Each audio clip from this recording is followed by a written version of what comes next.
మేము తిరుపతి వెళ్ళినప్పుడు ఈ ఒక్క వీడియో మాత్రం మిగిలిపోయిందండి. దారిలో ఉన్న ఈ పార్కుకి అయితే వెళ్ళాము. ఇక్కడ ఈ రథం అయితే గోల్డ్ కలర్లో చాలా చాలా బాగుంది. నార్జునులు ఆ రథం మీద అయితే ఉన్నారు. పార్కు అంతకుముందు కడుతున్నారట, ఇప్పుడే పూర్తయింది. ఈ చెట్లు ఇవన్నీ వేశారు. ఎందుకంటే మా కొండన్నయ్య వాళ్ళు ప్రతి సంవత్సరం వెళ్తున్నారు, ఎప్పుడు చూడలేదు, ఇప్పుడే మేము చూస్తున్నాము. అంతకుముందు పూర్తి అవుతుంది ఇది అని చెప్పారు. ఇక్కడైతే మేము ఇలా పిక్స్ అయితే దిగామండి. ఇక్కడ నుండి రూములకి వెళ్ళాము. రూములకి వెళ్ళిన తర్వాత ఇంకా మా లగేజీ మొత్తం సర్దుకొని మేము కిందకి అంటే దిగు తిరుపతికి ఇంకా వచ్చేయాలి ఈరోజే. దిగ తిరుపతిలోనే మా రూమ్ అండి ఇది. ఇక్కడికైతే వస్తున్నాము. లగేజీలను అక్కడ పెట్టేసుకుని స్నానాలు చేసి మేము గోవిందరాజ స్వామివారి టెంపుల్కి అయితే ఇలా వచ్చాము. విష్ణు నివాసానికి దగ్గరేనండి గోవిందరాజ స్వామివారి టెంపుల్. ఆ రూములు కూడా చాలా దగ్గర, కాకపోతే మేము యూటర్న్ తీసుకుని వచ్చేసరికి ఒక 1/2 కిలోమీటర్ దాకా నడిచాము. అక్కడ నుండి ఈ గుడికి నడిచేసరికి చాలా టైం పట్టిందండి. ఫస్ట్ టైం చూడటం కదా, ఈ గుడికి దర్శనానికి వెళ్ళాలంటే కూడా చాలా క్యూ ఉందండి.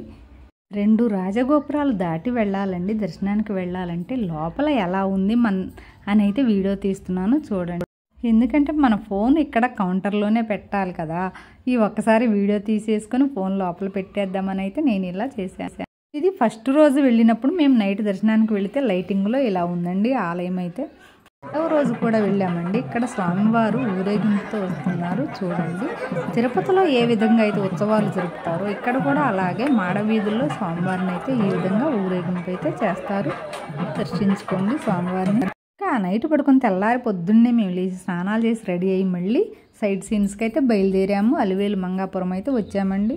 ఇక్కడైతే ఫుల్ రష్గా ఉందండి. ఇక్కడ స్పెషల్ ఏంటంటే కమలం పువ్వులు అమ్ముతున్నారు. లెఫ్ట్ సైడ్ వెళ్తే లాకర్లు ఉంటాయండి, మన లగేజీ అక్కడ పెట్టుకోవచ్చు, ఫోన్లు కూడా అక్కడ పెడతాము అండి. రైట్ సైడ్ నుండి లోపలికి మనం క్యూలోకి అయితే వెళ్తాము. ఇక్కడ కమలం పువ్వులు కొనుక్కొని క్యూలోకి అయితే వెళ్ళామండి దర్శనానికి. బయట కొంచెం రేట్ ఎక్కువ చెప్తున్నారండి. వీళ్ళే క్యూలోకి వచ్చారు, వాళ్ళైతే 50కి 4 ఇచ్చారు. కమలం పువ్వులు అమ్మవారికి చాలా చాలా ఇష్టం కదా, దర్శనానికి అయితే వెళ్ళొచ్చాము. అమ్మవారి దర్శనం చేసుకుని మేము గుడిమల్లం అయితే వెళ్ళామండి. గుడిమల్లం కూడా ఇలా గుడి చుట్టూ ప్రదక్షిణ చేసుకొని వచ్చి దర్శనం చేసుకొని మళ్ళీ రిటర్న్ బయలుదేరాము. పెద్ద వీడియో కూడా పెట్టానండి, మన ఛానల్లో ఉంది. ఇక్కడ నుండి మేము శ్రీకాళహస్తి బయలుదేరాము. ఇదే నది అండి. ఈ నది మీద ఈ బ్రిడ్జి దాటేస్తే మనం శ్రీకాళహస్తి ఆ కనిపిస్తున్న ఆలయమేనండి. వచ్చేసాము గుడి దగ్గరకు అయితే. మనం ఇటు పక్క అయితే పెద్ద గోపురం కనిపిస్తుంది. ఇది అరుణాచలం గోపురం లాగా ఉందండి, ఇంత పెద్ద గోపురం ఇక్కడ. ఈ గోపురాన్ని చూసి అయితే మనం తన్మయత్వంతో మర్చిపోయాండి. నేను ఈ ఆటోలో ఎండలో వచ్చాము, ఈ కష్టం అంతా మర్చిపోయా. అంత బాగుంది ఈ ఆలయం అని అయితే చుట్టూ పరికించి చూశాను. ఇక్కడ కొండ మీద కూడా ఒక ఆలయం అయితే ఉందండి. నుంచి లోపలికి వెళ్ళాలి. ఇటువైపు నుండే మనం లోపలికి వెళ్ళాలంటే 4 గోపురాలు ఉంటాయి. ఈ గోపురం నుండే మనం లోపలికి దర్శనానికి అయితే వెళ్ళాలండి. చెప్పులు బయట విడిచేసి రైట్ సైడ్ వాష్రూమ్లు ఉంటాయి, లెఫ్ట్ సైడ్ ఫోన్లు పెట్టేవి ఉంటాయి. ఇక్కడ నుండి ఫోన్ ఉండదండి మన చేతులు. బయటికి దర్శనం అయిపోయి బయటికి వచ్చిన తర్వాత ఇలా ఫోటో అయితే దిగామండి. మళ్ళీ రిటర్న్ అయితే బయలుదేరాము మేము.